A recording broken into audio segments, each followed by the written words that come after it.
In the end for the Mets at Shea, let's take you there. Series finale versus the Indians, and top one, tried with a man on, and Victor Martinez. Sinking liner into right. Kareem Garcia charging and makes the tumbling catch. You love the effort, and who knows how much time he has left in right field with Hidalgo on the way. Details of the deal in a moment again. Jay So settled in after that. Fourth inning, he gets Omar Vizquel swinging and then does the same to Martinez. Well, gets him looking, actually. So had 6 Ks through 4 innings of work. But then the rain comes down. Top 5. And Joe West says, bring out the tarps. All of this resulting in a rain delay of 1 hour and 49 minutes. The fans head for cover, but when play resumes, bottom 5, Mike Cameron will make it worth the wait for them. This is off Rick White, who came out of the pen to replace Scott Ellerton. Deep left, solo shot for Cameron. It gets out in a flash. His 8th. Mets have a lead. 7th inning, 2-0 Mets. 2 runners on. Joe McEwing lays it down, and Travis Hafner fields it, but nobody is covering first. The bases are jammed, and the next man up is Kaz Matsui, who makes the most of the situation. Drawn in infield and right up the middle. Seeing eye base hit scores Cameron, Eric Valent. 4-0 Mets at that point. It was 6-0 going to the 9th inning. The Indians scored 2 in the 9th to break the shutout, but the Mets get the win. They take 2 out of 3, their first series victory in interleague play this season. Matsui with the 2 hits and 2 RBI. Ricky Bottalico, one of 5 Met pitchers used, gets the win in relief. So pitched well, but the rain delay means his night was over after just 4 innings. Cameron with the big blow, his first home run since May 10th. He looked fresh after the rain delay. What did he do for that hour and 49 minutes, though? You just try to keep your game rhythm, man. Try to stay with the focus, you know, for a while. You just go in and eat, play cards, do whatever. You know me, I just go and take my shoes off and relax a little bit, watch a little TV. That's about it. We won a series here at home. Hopefully we can get another one this weekend. And that's our goal is to try to win each series, you know, and try to climb back towards that 500 mark and take a bite out of the lead. I don't even know what the Marlins did tonight. I got tired of looking up there to see what was going on. Stay tuned, Art. We will have an answer for you in a second. Well, after saying goodbye this week to their hitting coach, the Met hierarchy said hello to a hitter.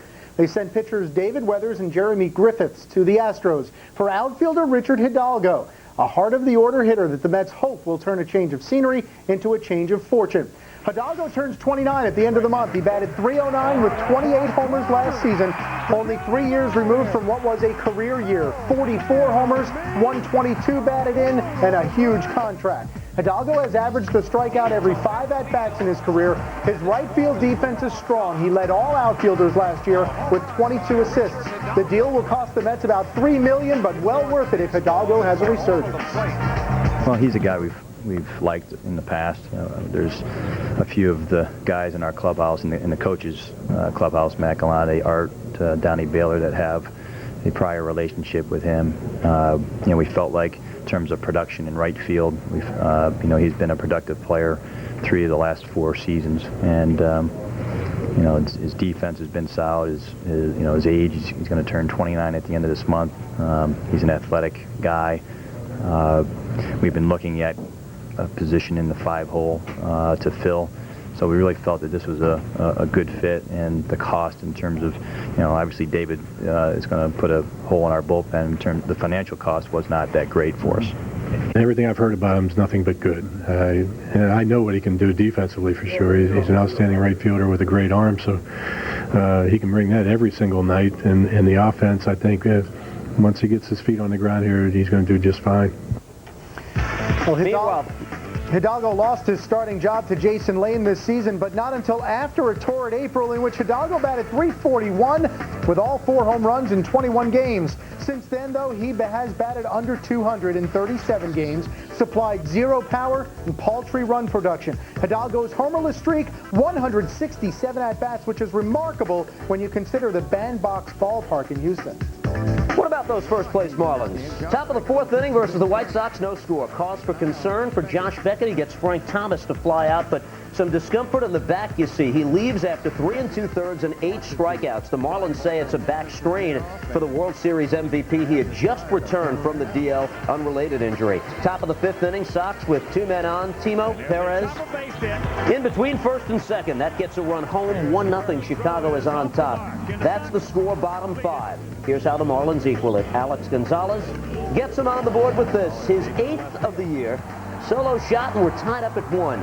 Stays that way all the way to the bottom of the 11th inning. 2 outs, Luis Castillo on third. Matt Trainer goes the other way with it over Uribe's head. That's the game-winning run. 2-1, the Marlins go on to win it. So your up-to-date standings in the National League East, they shake out like this. The Mets remain 5.5 back in the National League East. They are tied with Atlanta for third place overall. Philadelphia Phillies, having played the doubleheader, remain 2 behind Florida.